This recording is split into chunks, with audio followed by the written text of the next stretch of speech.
Halo semuanya, selamat datang kembali di channel ini. Jumpa lagi dengan saya Vicky Himpong. Bagaimana kabar kalian semuanya?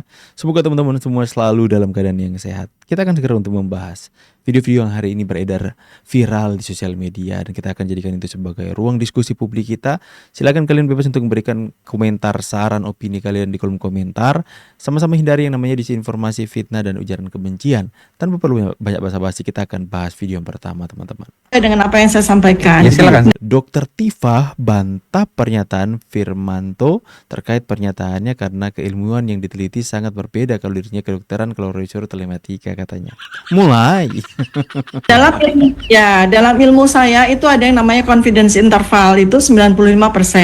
Nah, kalau Mas Roy kan ilmunya beda. Beliau itu ilmunya telematika. Jadi lebih kurasinya itu lebih, maka beliau bisa meyakinkan 99,9%.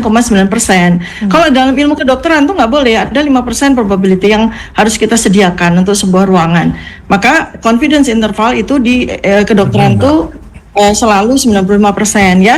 Nah, alhamdulillah pada saat CLS ya di Solo itu saya menjadi ahli. Saya kan memang areanya ada pada anatomi morfologi ya. Di dalam ijazah itu konteks saya adalah pada foto. Hanya pada foto saja. Jadi objek saya hanya pada foto saja, dan di situ saya menggunakan ilmu saya, maka ternyata foto yang ada pada ijazah yang beredar di dunia digital di internet itu 92,37%. Berarti beliau hanya mengatakan spesimen yang beredar di internet foto atau foto yang ada di internet itu palsu. Ya udah pasti palsu karena aslinya nggak pernah diteliti. Maka saya bilang tadi, saya dorong ini ke publik supaya clear. Ini sedang beragitasi, sedang melakukan atraksi atau apa? Kalau memang dia yakin ini palsu, dia harus katakan, saya tidak hanya melihat atau menyajikan apa yang ada di media, tapi saya yakin ini palsu. Karena itu tidak benar. Ya, makanya kalau dia luruskan ini kan makin jelas nih. Makanya saya bilang tadi, beliau tidak pernah mengatakan ijazah Pak Jokowi palsu. Saya kemarin kejar soalnya. Tapi yang dikatakan apa? Yang ada di media, foto, ini kan jelas tadi disampaikan. Itu benar pasti palsu karena itu tidak aslinya. Baik, sebentar. Dr. Tifah silakan. Itu tadi dipertanyakan kuasa hukum. Tidak ada pernyataan itu. Oke, gini, jadi sebetulnya kan yang salah kaprah itu dari sejak awal. Nah, ini salah lagi. Salah lagi. Pak Jokowi tidak pernah membuat tudingan-tudingan, tidak pernah. Oke, saya lurusin dulu. Kenapa? Karena terlalu saya akan kasih kesempatan ke Firman. Dr. Tifah silakan. Kita sama-sama ya, kita ini insan cendekia ya Pak, kita sama-sama insan cendekia, jadi kita saling menghormati ya. Saya berusaha dengan keras untuk tidak memotong Anda bicara. Sekarang ini izinkan saya bicara. Baik. Dari sejak awal dari sejak awal itu yang membawa ini kepada koridor hukum itu siapa? Kan Pak Joko Widodo. 30 April 2025. Sejak awal itu saya tidak pernah yang namanya membawa ini kepada ini itu setahun lebih 460 hari. Ini siapa yang bikin gaduh? Yang melaporkan kan? Kalau kami biasa saja, kami Lah, siapa yang bikin? Mereka yang selama ini bikin gaduh kok. Sampai datang ke kuburan bukan bikin gaduh itu. Mereka yang selama ini bikin gaduh malah playing victim. Ya. sebagai intelektual publik, kami menjalankan tugas kami untuk mencoba menjawab pertanyaan yang bertalu-talu di benak masyarakat, kan begitu. Lalu kemudian atas apa yang kami lakukan, Pak Jokowinya kebingungan, belingsatan, dan menuduh kami ya dengan membabi buta, seakan-akan kami menghina-hina beliau, merendahkan beliau.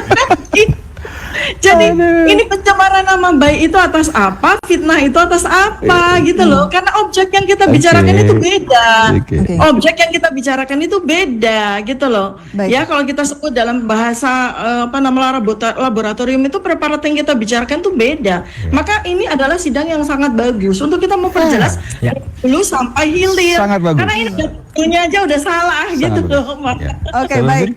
Karena memang tidak sesuai dengan yang disampaikan oleh respon Abdul Ghafur Sengaji atas pernyataan Ahmad Gosinuddin. Inikah yang kemarin heboh soal perpecahan? Belum apa-apa udah pecah. rekan saya, seorang senior yang saya sangat kagumi dan saya banggakan, Bang Gosinuddin. Saya pikir itu hal yang biasa saja, hal yang lumrah, dan itu adalah perbedaan pandangan dari sisi pemikiran hukum saja dan langkah hukum. Tetapi kita tetap bersama dan kita tetap bersaudara, kita tetap satu tim sampai kapanpun. Sepanjang kita masih punya niat yang sama, kita masih punya tujuan yang sama bahwa musuh kita adalah ijazah palsu. Ya. Tidak mungkin saya bergabung, tidak mungkin Bang RH bergabung dengan tim Pak Jokowi dan kemudian mendeklar bahwa ijazah itu adalah ijazah asli. Tidak mungkin. Ya. Saya mempertaruhkan integritas saya sampai mati.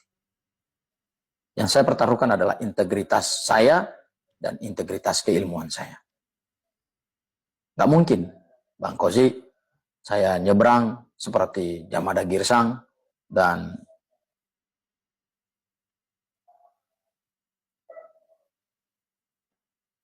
Kenapa? Oh, nggak terharu. mungkin, Bang. Terharu.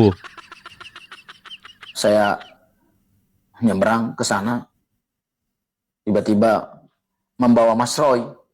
Luar biasa pengaruh Ahmad Kosinudin, teman-teman ya. Pengaruhnya luar biasa. Sampai ketika dia mengeluarkan pernyataan ketika dipecat.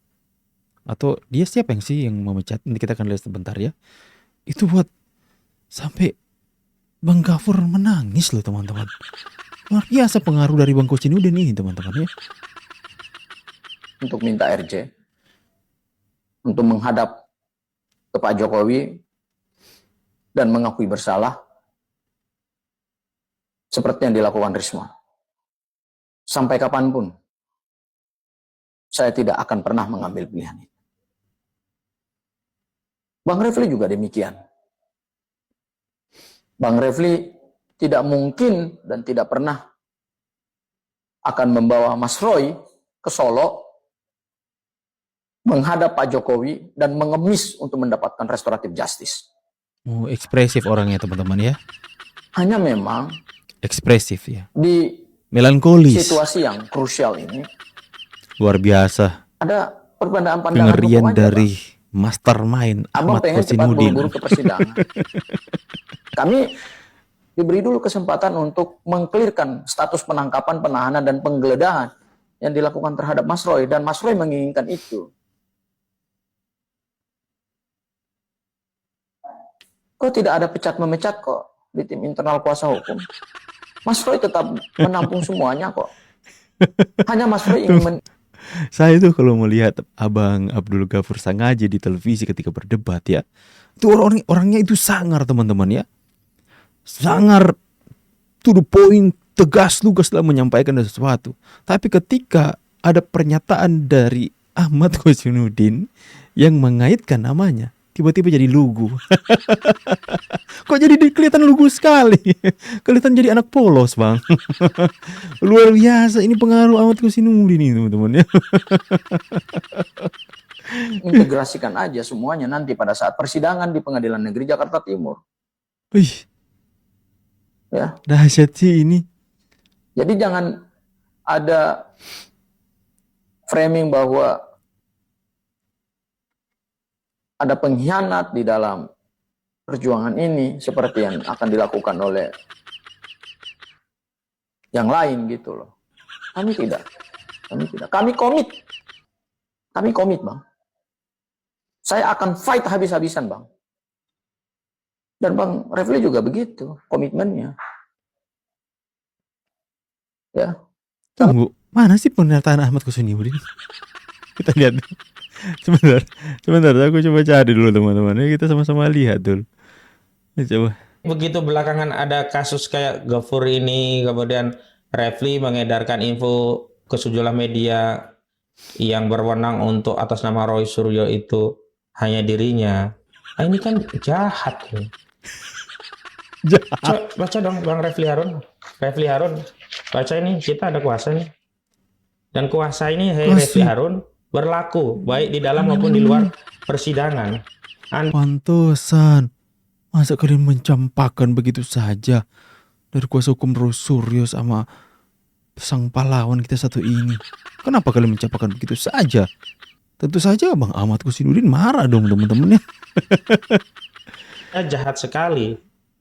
Ya, melakukan tindakan mengisolasi advokasi kami yang ingin berjuang, bukan untuk Roy Suryo perjuangan kami, untuk rakyat.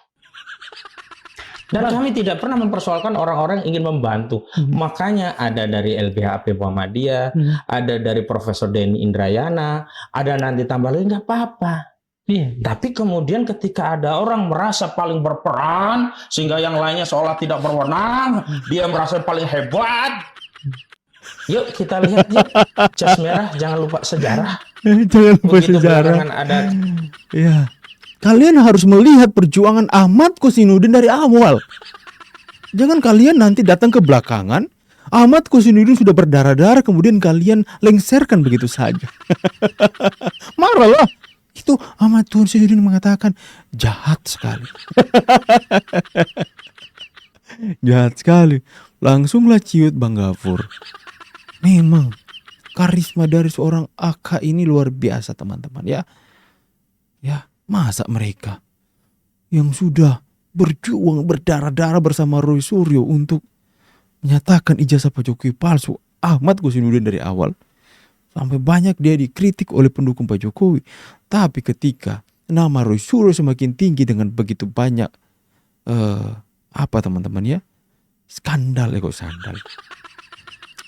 Begitu banyak pemberitaan terhadap dirinya. Kalian mau melengsarkan Ahmad Kosinudin begitu saja. Sama seperti kalian mau mengambil perannya dari acara televisi yang akan mengundang dia. Perpecahan tanda kekalahan. Siap-siap saja. Perpecahan tanda kekalahan. Oke teman-teman semua ya. Jadi itu dulu informasi yang saya mau lihat dan saya mau sharing kepada kalian semua. Ini adalah bagian diskusi publik kita yang saya kemudian bawakan dengan cara yang humor agar supaya nggak tegang. Tidak ada maksud pun merendahkan satu pihak manapun. Ini adalah gaya pembawaan konten yang humor saja agar supaya kita tidak tegang ya. Kita santai saja teman-teman. Saya pamit dulu, see you on the next video guys, and God bless. Bye guys.